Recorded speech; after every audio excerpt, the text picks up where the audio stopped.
Voyage. Your burger is served, and this is our finest Pepsi Zero Sugar. Its sweet profile perfectly balances the savory notes of your burger. That is one perfect combination. Burgers deserve Pepsi. The #1 selling product of its kind with over 20 years of research and innovation. Botox Cosmetic, out of botulinum toxin A, is a prescription medicine used to temporarily make moderate to severe frown lines, crow's feet, and forehead lines look better in adults. Effects of Botox Cosmetic may spread hours to weeks after injection, causing serious symptoms. Alert your doctor right away as difficulty swallowing, speaking, breathing, eye problems, or muscle weakness may be a sign of a life-threatening condition. Patients with these conditions before injection are at highest risk. Don't receive Botox Cosmetic if you have a skin infection. Side effects may include allergic reactions, injection site pain, headache, eyebrow and eyelid drooping, and eyelid swelling. Allergic reactions can include rash, welts, asthma symptoms, and dizziness. Tell your doctor about medical history, muscle or nerve conditions including ALS or Lou Gehrig's disease, myasthenia gravis, or Lambert-Eaton syndrome and medications, including botulinum toxins, as these may increase the risk of serious side effects. For full safety information, visit BotoxCosmetic.com or call 877-351-0300. See for yourself at BotoxCosmetic.com. Imagine this. The best pasta sauce you have ever tasted sits abandoned on a plate. Wasted sauce. That is a tragedy. If only you had used Barilla al Bronzo pasta. Its bronze-cut texture holds your sauce and scoops up every last drop. The Italians call that scarpetta. Capture sauce the Italian way. Barilla al Bronzo. Click or tap the banner to find out more.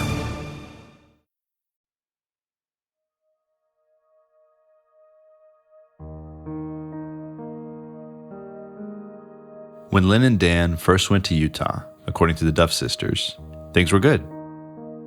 When they first got there, they were very happy and apparently had a lot of friends. We just thought, she was good, but then all of a sudden he got in a car, some sort of an accident, and got hooked on painkillers, remember? And so he was really addicted, and he had an addictive personality. He has a car accident or something, and he injures his back, and he starts to take medication for his back. And then whether he begins to drink secretly with the medication or whether he just starts to overuse the medication, but there starts a real slide for him. It also has to do with Maxell tape. Now tapes are becoming extinct. They're going out of business or whatever, so his job is in jeopardy. He's an older guy. What's he going to do for work? He's trying to find work in Utah. She, meanwhile, jumps in with both feet, gets a real estate license. Her personality is very sweet and loving and very open and honest. And she went to some kind of a realtor's conference and got up and on the microphone and burst out crying because she told everybody, I just moved here. I don't know what I'm doing, but I really want to make it. She cried. Everybody applauded her because it was so sweet and honest, instead of being so professional. She just let her barrier down. But she wound up jumping in and really trying to make it work there. I never visited her in Utah. I don't know why I didn't, but I didn't. We hung with 6 women who we traveled together at least twice a year. We'd go someplace and all meet there, and we would, rent a place or rent a bunch of hotel rooms next to each other, and that's how we visited. We didn't really socialize with him. I'm not really sure why. Maybe he didn't get on a plane because his back hurt, or I think he did come once to our house in New Jersey, and he fell asleep at lunch in a restaurant. He nodded off in the restaurant. So by now we're thinking he's a kind of an odd duck and what are you doing here, Lynn? I think she probably initially really loved him and saw a great deal of promise with him and knew him in a way before that was probably great, because there were times when she first got married that things were great, and she had a glimpse of that and wanted that back, I suppose. I think that's what it was. Yeah, no, there was. She did think the world of him. She thought he was a good man. Maybe she just thought, I don't want to fail again. Maybe her history of failed relationships meant, well, I don't want it to fail again. I'm not sure. I do know that I said to her on the beach, I said, look, I'll do whatever you want me to do. Do you want to leave him? I'll fly back with you. We'll quietly go in there, pack you up and get out of there. I said, you tell me what you want. And she said, what I want is for it to work. So, when somebody tells you that in their marriage, well, you got to respect that, right? You have to say, okay, then I support you with however you want to do it. So, there's been a marked shift in Utah. Dan's going through challenges in his professional life, and a back injury has created pain to be medicated in his daily life. Lynn's daily life had become very different from Dan's.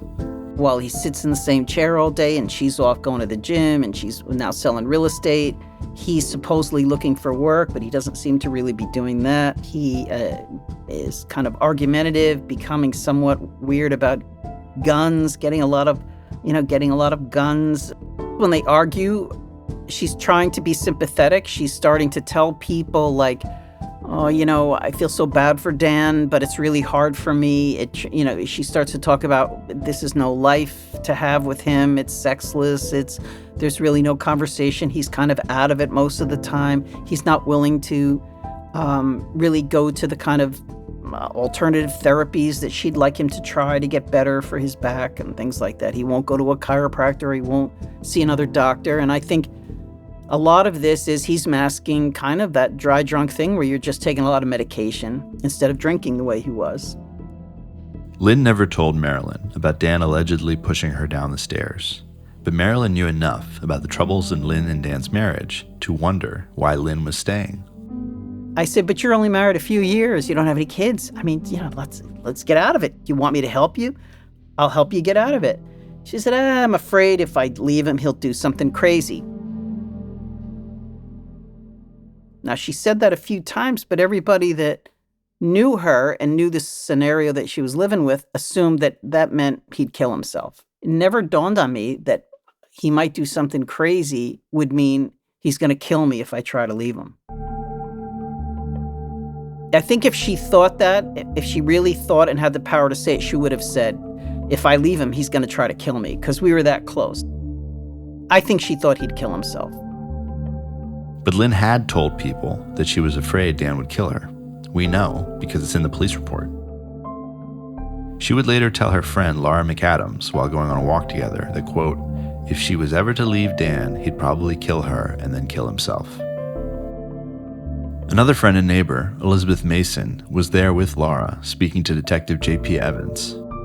According to his report, when she heard what Laura said, she, quote, started crying and said Lynn said something like that to her, and she should have taken it more serious. Why had Lynn not disclosed this to her lifelong best friend, Marilyn? That's a tough one, because if I had any sense that was the case, I think I would have intervened and really not let her go home, or I would have. What I told her at the time was, look, if you decide to leave, just be quiet about it, because she was mouthy and argumentative and sarcastic. And that was always a concern, that she'd make something really heated out of a guy who was now becoming pretty volatile. So, Detective J.P. Evans also spoke to Lynn's work colleagues, Gina Sorensen, Kathy Brown, and Jim Tomlinson. Detective Evans asked Jim if Lynn had ever mentioned anything about domestic violence or threats in the home. Jim replied, not necessarily domestic violence, but he did mention that Lynn said Dan had a bunch of guns in the home and that Dan was having back problems, which in turn created work problems because he traveled a lot. Jim said he was very depressed and was always in a dour mood. Jim said Lynn was the exact opposite. She was full of life. Almost exactly like Marilyn, Jim wondered to Lynn why she was staying with Dan, as they had no children together, and he was, quote, always unhappy. If Dan did push Lynn down a flight of steps, as the police report notes Cheryl Peltz recounted, if the marriage was troubled, given that they had no children together, why didn't Lynn leave? To gain insight specifically on the domestic violence element, we spoke to Kimmy Wolf of the Utah Domestic Violence Coalition. My name is Kimmy Wolf. I am the communications specialist with the Utah Domestic Violence Coalition. Kimmy started doing this work in part for personal reasons. I had a domestic violence situation in college. I really could not have I've never really even heard of the word domestic violence. It was a dating situation. And I think that when I learned about the word domestic violence, it wasn't a conscious decision, but I think that those words stood out in the job ad that I saw. And, I never thought that my personal experience would qualified me, but I think those words resonated, and I just thought, you know what, why not? I think that's kind of on a subconscious level why I even answered the ad. In Kimmy's experience, domestic violence comes in all forms, not even necessarily physical violence. It blows apart any type of stereotype. Yes, the woman cowering in the face of a drunken man, drunken, hardworking man who came home and dinner was burned. Absolutely, that happens. There's a reason why it's a stereotype, because it has happened. But if we isolate our view of domestic violence, meaning that, my life doesn't look like that, so I can't possibly be a victim of domestic violence, that's where I believe that things get dangerous. We've all experienced a first date at some point in our lives. Might have been a while ago, but at some point we know what a first date happens. So if you were sitting across the table from that first date, no matter how you might have met this person, and he or she just comes across the table and slugs you in the face, are you going to want a second date? Odds are you will not. Now, if that date progresses, it's beautiful. We're talking Hallmark story, fairy tale. We fall in love. We set up household. Maybe we have children. If the violence starts at any point after that, it becomes much more complicated. I'm talking about emotions. I do not want to negate the emotional attachment someone might have to someone. The abuse doesn't happen 24/7, so there are good moments. Your average person just wants the abuse to stop, not necessarily the relationship to stop.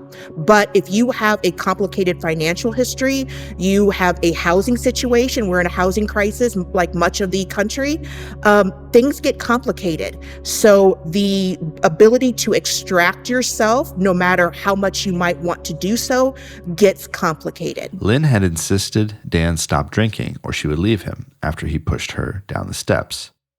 That's according to Detective Olson's written statement in his police report, summarizing his conversation with Cheryl Peltz. Quote, Cheryl said that in 2004, Lynn called hysterical and told Cheryl that Dan had pushed her down the stairs. Cheryl said that Lynn made Dan quit drinking because of the incident.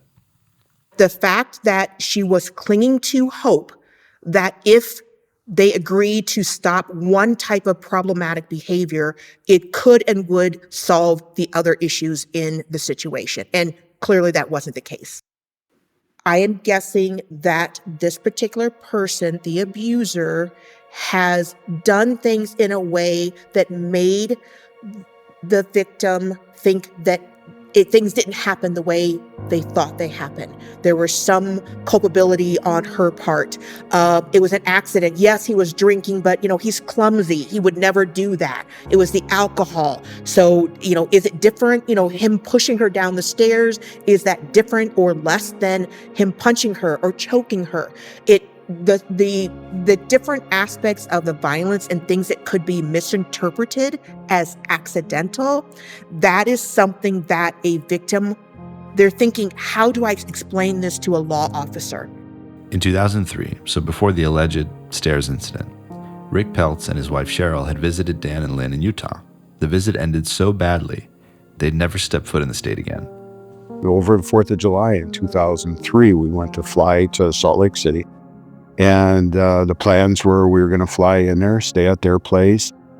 Dan and I were going to golf. Lynn and Cheryl were going to spend the day together. We took Lynn's dad out golfing with us. So it was Dan, Lynn's dad, and myself. We went golfing. And then after that, we got together, and then we were going to go to a restaurant and have dinner. Lynn's dad and I got along real fine. We had a cigar together. We had a blast together. It was just, he was a sweetheart of a man. I could tell that there was a vibration that I got off of Lynn's dad that I'm not sure he was as crazy about Dan as Lynn was. And I could feel that. 5 of us went out to dinner and it ended up very bad. We all went to dinner, very nice restaurant. And I'm trying to remember exactly what happened to the best of my recollection. Dan made some comment to Cheryl, and it was derogatory. And it was alcohol talking, no doubt about it. And we tried to back him off that, the aggressiveness of the comment that he made to Cheryl, and he wouldn't. He was relentless. And Cheryl, from what I remember, Cheryl gave him an opportunity to backtrack. Let's just stop this, Dan, forget it. And he wouldn't. And I remember Cheryl looking at me and she says, well, we're out of here. And I said, yes, we are. I just remember him saying something not complimentary to Cheryl. And I don't remember what the content was, but I remember the reaction. And the reaction was terrible. And then we tried to soften it and try to diffuse it, and we couldn't. We couldn't diffuse it. And that's when, like I said, Cheryl looked at me and said, we're out of here. And I said, yes, we are. And we went back and we flew out the next morning. Dinner's over. We're done with dinner. We're going to go home. We're going to pack our bags and we're out the next day. Out of the restaurant, out of the state. There was no way we were going back to Salt Lake City after that dinner. The friendship between Lynn and Cheryl was never compromised. The friendship between the 4 of us was totally compromised.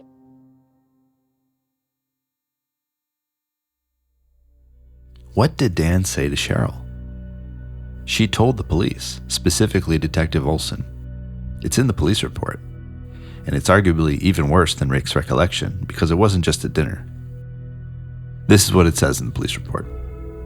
Quote, Cheryl said that she made a comment about how difficult it was to drink in Utah.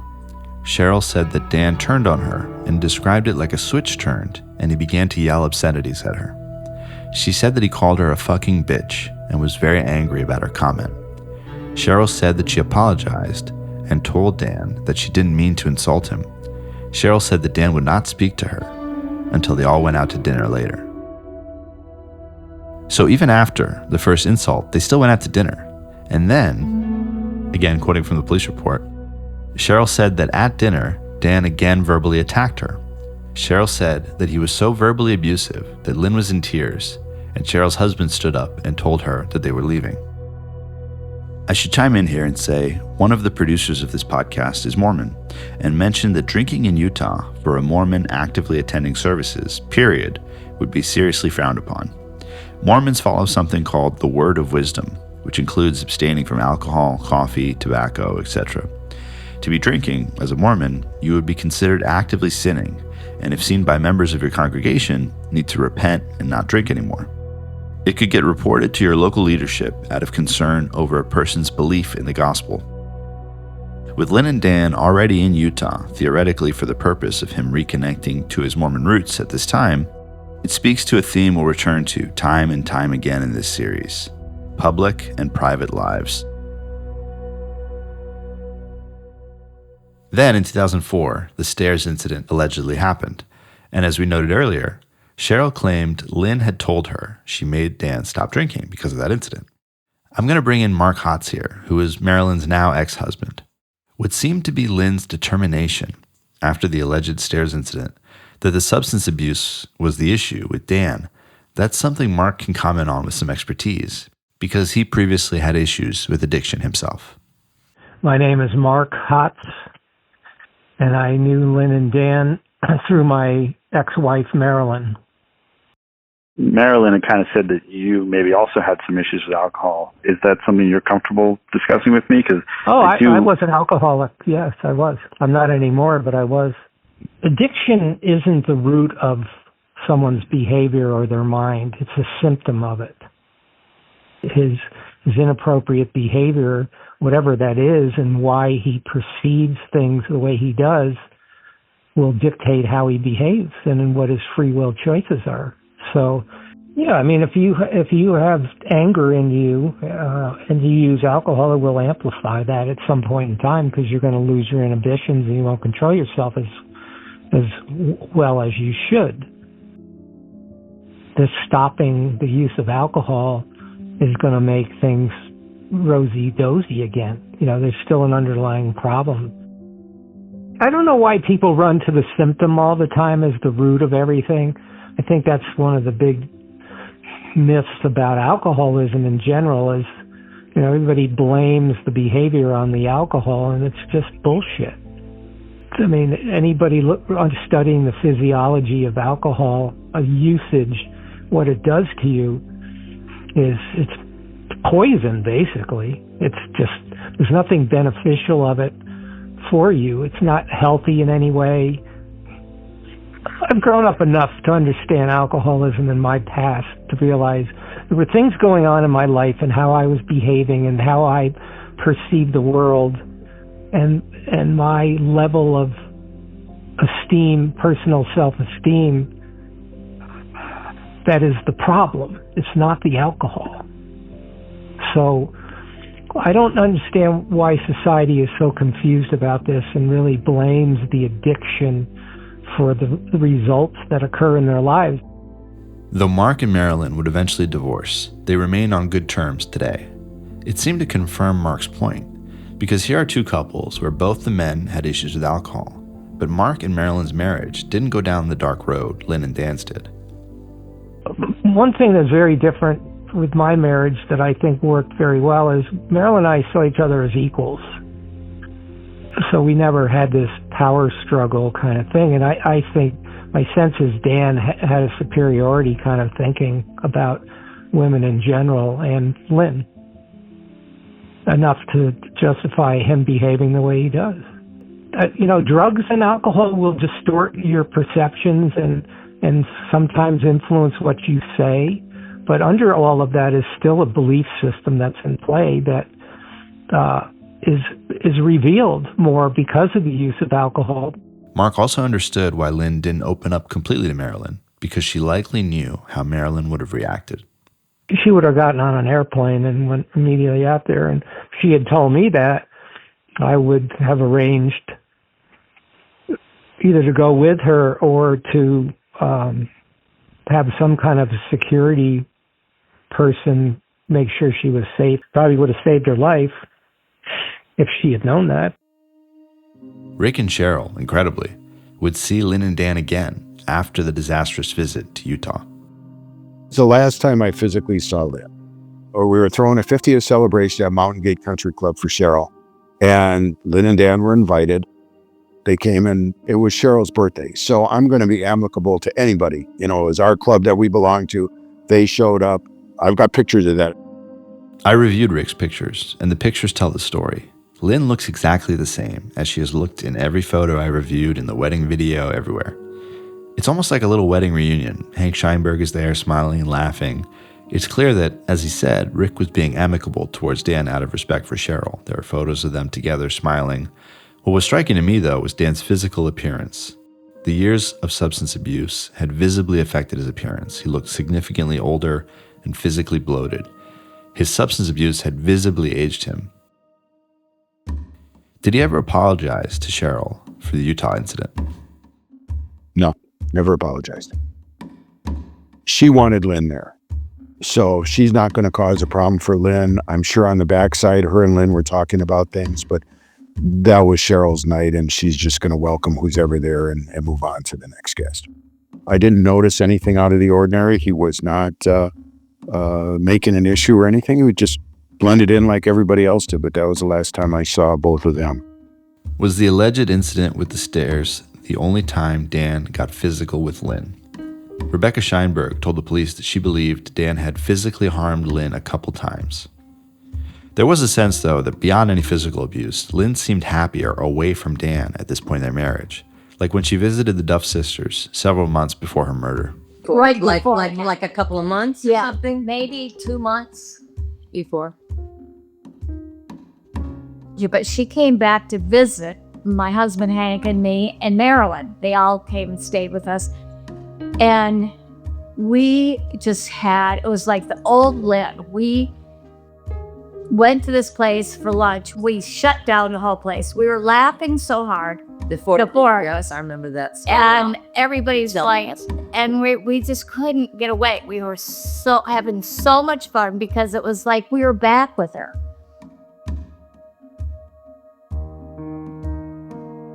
And then the next day, Marilyn and Lynn and I went to lunch, and she said, "I'm done. I can't be married to him anymore. I'm done, and I'm gonna move back to California." And I said, "Everybody will be supportive. You have to." And Marilyn just kept saying, "Whatever you do, don't tell him. Don't give him any warning of this," because she said he had told her one time, "If you ever leave me," he didn't say, "I'll kill you," but he said something to the effect that, "You will never leave me. I will never let that happen." He thought that he was going to kill himself. That's how I remember it. I forgot. And I remember thinking that can't be true. I thought, he's just getting desperate. He's getting wind of the fact that she's not into him anymore. But that's for sure why you and Marilyn said, "Please don't tell him." Yeah. Jackie Bell from Lynn and Dan's church has been haunted by her conversation with Lynn about Lynn leaving Dan. She told me that day at the gym, that I'm leaving him. I just felt sad for her, but I didn't feel fear. I felt sad that it wasn't going to work out for them. She seemed like she felt pretty good, like, okay, I've decided this and I'm out. And so it was sort of a sad celebration in a way, like, okay, that's great. But I didn't even have the thought to say, don't go home, just go, I didn't know that. I had no idea of that level of things. No.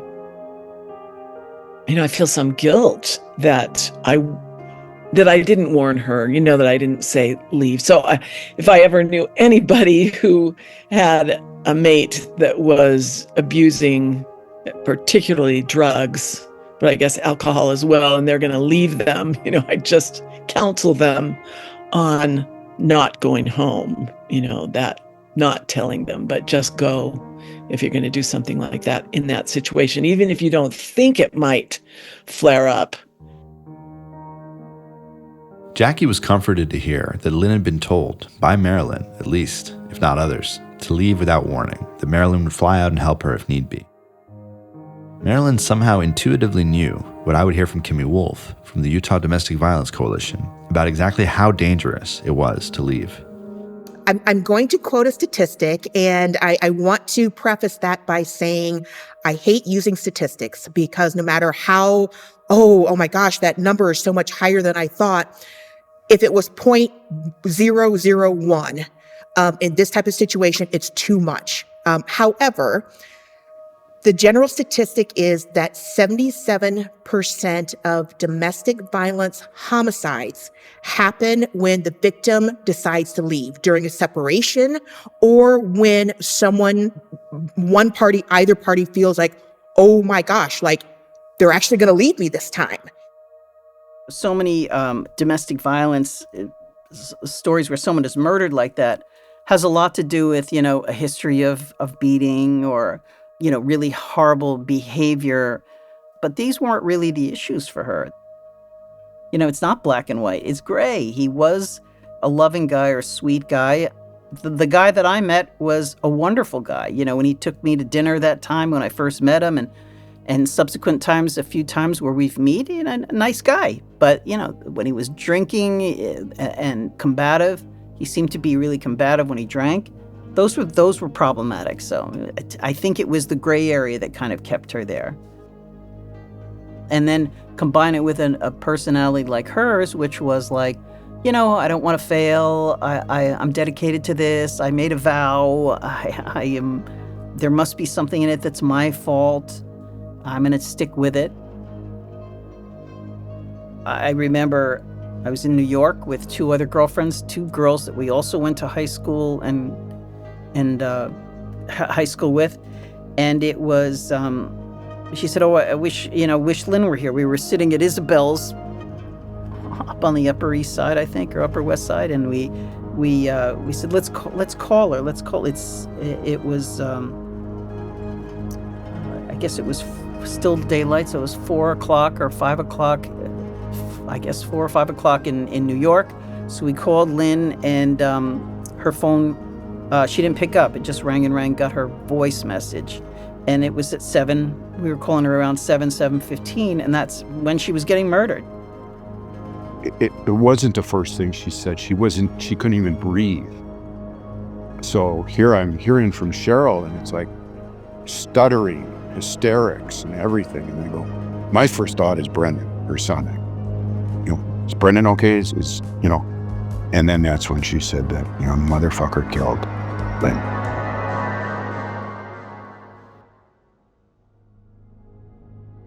On the next episode, a working man installing flooring at Lynn and Dan's home hears loud popping noises and leaves the house. He comes back the next morning, knocks and rings the doorbell. No one answers. He goes through the unlocked front door, calls out, gets no answer, and calls the police. And the many lives of Lynn, her Catholic Italian upbringing, her new life as a Mormon convert in Utah, and the tensions with Dan that had increasingly started to spill out from behind closed doors, it all comes crashing down.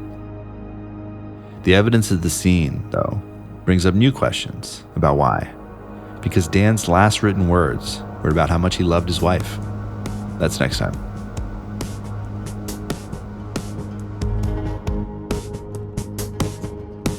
My Best Friend's Killer is a production of Voyage Media. The series is produced by Nat Mundell, Robert Midas, Dan Benamore, and Caitlin Brown. Executive produced by Marilyn Hotz. Reported, written, and lead produced by Dan Benamore. Edited, sound designed, and mixed by Nick Misiti. Original music by Derlis Gonzalez. If you're enjoying the show, please leave us a 5-star review on Apple Podcasts or anywhere you're listening, and subscribe now for future episodes.